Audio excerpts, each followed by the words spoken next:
Yes, guys, welcome back to the video on the channel today. In today's episode, we've got 4 massive games in the league. We've got 2 home games against Hull City and Stoke at the Cottage, and then we've got 2 away games against Blackpool at Bloomfield Road and Birmingham at St Andrews. So, firstly, we're just getting into some youth academy players. We've got our first proper youth intake. Not really anything to talk about in this. There's not really good players. We've just got a few players who'll be all right to loan out in a few years just to fill up the squad a little bit. As you can see, Charles Norman looks all right as a goalkeeper.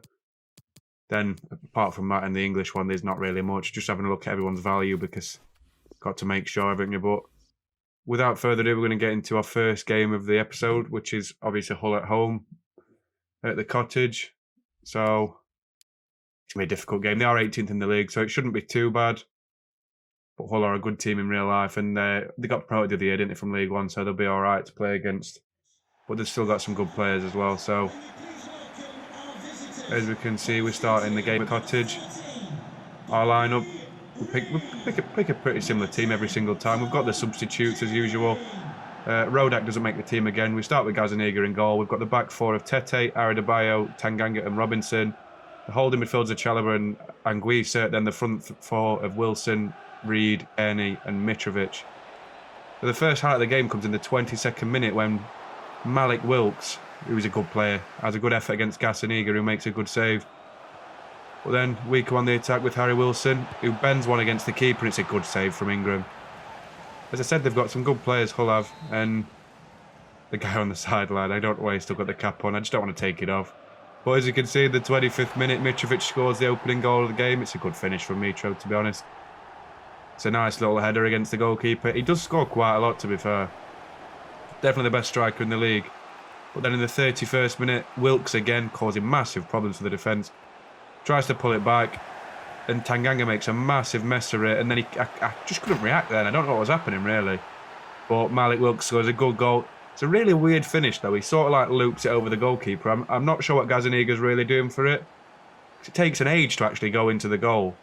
I'm not sure that diving pattern. It was very weird, but you know we're drawing. We're level 1-1 at home, and it's like I said, it'll be a difficult game, And then we get our next attack in the 38th minute. Tom Kearney pulls it back to Zambo Anguissa, who scores an absolute thunderbolt. I mean, as I said last episode, he is the best midfielder in the Championship, and it is a good finish. It's a very good finish. He's definitely worth bringing back for 700,000 from Napoli, from his loan spell. Then in the 45th minute, we try and have another chance, and they're intercepted very easily, and that brings together the first half. But we don't have to wait too long for our next attack, and Mitrovic scores again in the second half. 49 minutes in, and we're 3-1 up against a fairly good Hull City side. So we're not doing too bad. And I don't know why I do that backflip celebration with Mitrovic. It's a bit of a weird one, because he couldn't do that in real life. He's massive in real life. But as you can see, the keeper sort of sits down and he doesn't fancy saving it. And really, that brings together a good first win of the episode. Comfortable win against a good Hull City side. I know they're 18th in the league, but they're a decent side. And they've got some good players. As you can see, the fans are clapping. We'll go and shake hands with the NPC manager. Good result for the first game of the season. First game of the episode, that though. A good at the Cottage. I don't think they've added in the new stand yet for the Cottage. I'm not sure why, but it is still a real stadium, so that sort of brought me to managing Hull on this career mode, because they'd have a real stadium. Don't really like the fake ones. But as you can see, a comfortable 3-1 win there, and can't really go wrong with that at all. It's a nice win. But then, as you can see, we get an offer for Cabano again. I don't really want to sell him though, because we sort of need players in this squad who are semi-decent Championship players. But then for some reason, Bayern Munich come in with a £2.7 million offer for Muniz. I'm not sure why they did, because he's an okay player, but he's not fantastic. But the major news of this episode is that I was trying to buy a former Fulham player, and I thought there's no one better to buy from a former Fulham player who's still actually playing than Moussa Dembele, because he'd fit in our side perfectly. He'd be able to replace Chalobah, and for £6 million in the final year of his contract, you cannot go wrong at all. So we offer him a 2-year deal with a crucial first-team player for a 79 rated coming from the Chinese league. I don't think 40 grand a week's really a realistic amount you'd pay for someone like that. I don't think he'd leave the Chinese league in real life because he's on about 150 grand a week there. But another big part of this episode is that Tanganga changed his position to a centre-back has made him 77 rated, which is absolutely insane because he's probably the joint highest rated defender in the Championship now, or he's definitely up there.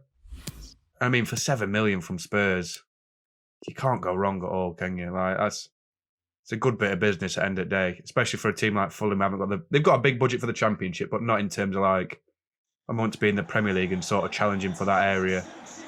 But we're moving into the second game of the episode. We've got Stoke City at the Cottage. As you can see, Ricky J. Jones comes back into the bench, and Tom Kearney's dropped to the bench. The team lines up the same. I think 4-2-3-1's a good formation. So I have Gazaniga in goal. The regular back four of Tete, Adebayo, Tanganga and Robinson. Got Dembele, Reed, Wilson, Anguissa, Mellor and Mitrovic leading the line. So, again, Dembele, honestly, this game was so dead up to about 44 minutes when Dembele decided to hit one from 30 yards to try and catch the keeper out. And then, as usual, we get a corner, we cross it to Mitrovic, and he scores. It's a really good finish from Mitrovic. You can't get a better striker than that Championship level. And it's a good start to the game. To say it takes half a game to actually score against this Stoke City team sort of tells you how difficult they are to play against. Because they did just park the bus in this game. But then Tanganga again makes a mess of the ball. Tries to play it out from the back. Plays it to Sam Klukas, who crosses it into Seema. And we're right back where we started. We're levelling the game again. It's a good finish from Seema, but I mean, it's an open goal really, isn't it? That's sort of Michael Owen comment, that's a good finish, but it's an open goal. It's just disappointing to concede. Because Stoke, they're a decent team in real life. They are challenging. They are up there. But, I mean, based on last season, we should be beating them. Then the 80th minute, Ricky J. Jones makes a run with the ball. Plays it to Kearney, who plays it back to Dembele. And Decord over Reed, about 30 yards out. Absolutely fires one into the top corner. It's an absolutely fantastic finish from Decord over Reed. I mean, look at this. You need a replay for this to see how good it was. There's some right bend on that. The keeper was that side of the net as well. I didn't even realise that. And he still couldn't react to it. Then the 85th minute, Ricky J. Jones again causing all sorts of problems. Harry Wilson crosses it in. Ricky J. Jones wins the header and plays it back to Decord over Reed, who off the bench manages to win the game for us. It's really good, to be honest. I can't complain about that. It's nice for us to actually win another game, like a 2-game win streak, and look at the fans going, that's a really weird animation that is from the fans. And there's another good result for us. Comfortable 3-1 victory against, as I said, a decent Stoke City side. Again, they've got a similar wage budget to us, I can imagine, and another good win at the Cottage. But in the press conference, I sort of just reflect what's going on in the game. I mean, talking about Dembele, his first game for us, and he was absolutely fantastic. He wins everything in the middle of the park. And that's what sort of player you want in your team. He's an old head, and as I said, he's absolutely fantastic for the boys. To pay $6 million for a player with this much experience and the higher level of the game, you can't go wrong. A full international, plenty of caps for Belgium. I know he's played in China now, so he's not exactly like had the best sort of experience, but coming back to the Championship's good for him, and we'll use him in the Premier League for sure. So here we are at Malton Road. I don't know why it's not Bloomfield Road, but we've made a massive adjustment to the team. We've rested a lot of players because the games come thick and fast. Honestly, every 2 days or 3 days of the game. So Rodak in goal, Christy Mawson, Tanganga and Robertson as the defence. Dembele and Anguissa as holding. Then we've got Mellor, Reed, Kearney and Mitrovic. So again, Dembele causing all sorts of problems with his long shots. Again, in the 13th minute, he absolutely fires one and Maxwell makes a good save. And we cross the ball to Mitrovic again. And honestly, this guy is the best aerial threat in football. I've never seen a striker on FIFA win this many headers against the AI. You literally cannot stop him from scoring. But it's just a good thing for us to do against a strong Blackpool team. And then Lavery in the 39th minute. I don't know what I was doing here defensive-wise. We couldn't really do much about that, but it is what it is, isn't it? He hits the corner flag. he's happy that Blackpool have actually managed to score against us. I mean, like teams like this, they always fall out against a team like Fulham. As you can see, Decoed over Reed. That's a good attempt on goal. What Maxwell saves quite comfortably. And then from the corner, we try and find Mitrovic again. And he fails to win the header. Casey clears it. Comes out to Moussa Dembele, who absolutely thumps one, and Maxwell makes a very comfortable save. It was one for the cameras, but, I mean, I think it made it look a lot more easy than it was. The keepers this year are something else on this game, which is a lot better than what it used to be. But as you can see, Sarkic somehow gets through. And I swear this is offside. I'm not sure if it just favours the AI, but this looks offside to me. I know he might say he played the ball across. He definitely played it forward. That is indisputably played that forward. So now I have to go ultra attacking to try and claw the game back. In the 92nd minute, Ricky J. Jones runs through on goal. Casey chased him down. And I had to sweat it there. I'm not losing to Blackpool. And Mella scores his first away goal for the club. I think it's his second goal for the club in total. As you see, we go and celebrate with him. It's quite weird, some of them positions we just saw them players in, but I'm not sure I would go mad about a 2-2 draw at Bloomfield Road, but it's still better than a loss, isn't it? But still, not a bad way to finish the game. Emery Miller scoring, as you can see, the youth player. Nice to see. Not a bad result against the average Blackpool side. You'd want to beat Blackpool, though. That's why we had a really changed team. But I'd say it's drop points more than anything, to be honest. And we go straight into the Birmingham game. I didn't really have anything in between. There was nothing to show. There's not really much to show sometimes anyway. As you can see, we're just showing the EFL Championship top scorer, Mitrovic. And obviously Tanganga as well. I mean, it's going to be a difficult game. I'm not sure what the stadium's called, but I know it's not St Andrews, Ivy Lane. Yeah, I know it's not St Andrews. So we're at Ivy Lane, and you can see the team. We've made changes again. We've sort of had to go back to the usual team, or at least a variation of it. We have Gazzaniga in goal. We have the back four of Tete, Adebayo, Tanganga, and Christie at left back.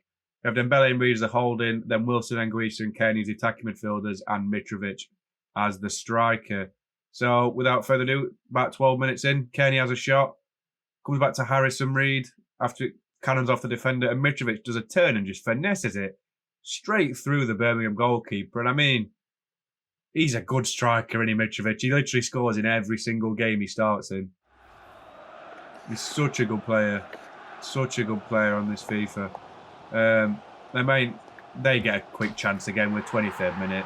Tahith Chong on loan from Man United. Comfortable finish, but I mean, I'm just poor defensively, aren't I, to be honest? I can't really defend stuff like that. It's just a good finish. Gazzaniga dives a bit early, but I can't really defend that myself. And then again in the 33rd minute, Woods picks up the ball. We try and win the ball off him, but it's so difficult. And then McGree plays through Deeney, who hits it first time. And at his new club, Troy Deeney, scores an absolute worldie of a goal. And as you can see, George Friend goes off to celebrate with him, along with the rest of the players. They've got a lot of former Premier League players in their squad, to be fair. It's a very aging team, Birmingham, but it's still a good team. And there's no saving that from Gazzaniga, to be honest. No saving that at all. And unfortunately, we find ourselves 2-1 down. And we have a lot of work to do to try and recover the game. But just before the final whistle goes, Harrison Reed has an effort, and it's an easy save from Etheridge.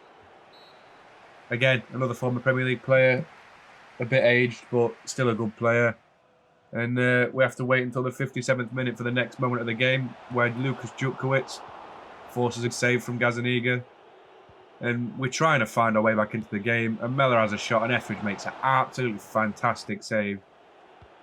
And we can't really do anything to break down this Birmingham defence until Harry Wilson finds Ricky J. Jones on for Mitrovic, and we score another header against Birmingham. We do the Wijnaldum celebration. It's just nice to see. We're never out of a game properly. We always come back eventually. And it's nice to see we do eventually there. And as you can see, straight from the Birmingham kickoff, we dispossess the players. Ricky J. Jones plays through Mellor. And we turn the game around within about 3 in-game minutes. It's fantastic to see from the boys. Honestly, as I said, the team are so up for every game. And no matter who we bring on, Ricky J. Jones made a massive difference in this game. And it was really good to see. Then Birmingham are trying to start an attack in the 33rd minute.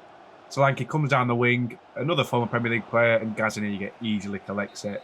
That brings an end to the game, and it's not a bad win for us at all. A nice result for us, especially against Birmingham at St Andrews, Ivy Lane, whatever it's called. And as you can see, the players walking off the pitch, the Birmingham players are very disappointed. But it's a good win for us. It's a very good win. And that does bring an end to the episode. 3 wins in today's episode. A no draw. Keep us in 3rd place, 16 points. We're just a bit behind Bristol City, who have only lost 1 game and not dropped any other points. Similar points to Bournemouth, 1 behind them. And as you can see, Mitrovic, top scorer in the league. 7 goals in 6. Better than any other striker in the league. Wilson with the top assist with 5, because he takes corners. And we've got no clean sheets at all. That's a big worry for us. To say we brought in someone like Tanganga, a player with Premier League experience and England under 21 experience, it's very worrying that we've got no clean sheets so far. But still, a good episode. As long as you win, it doesn't matter how you win, as long as you win. Our next 4 games, we've got Reading at home, followed by Bristol City away, and then Swansea at home at the Liberty. Oh, sorry, not the Liberty, sorry. Craven Cottage. We've got Coventry at the Rico Arena. So I appreciate you watching. Thank you very much. Please like and subscribe. Thank you very much.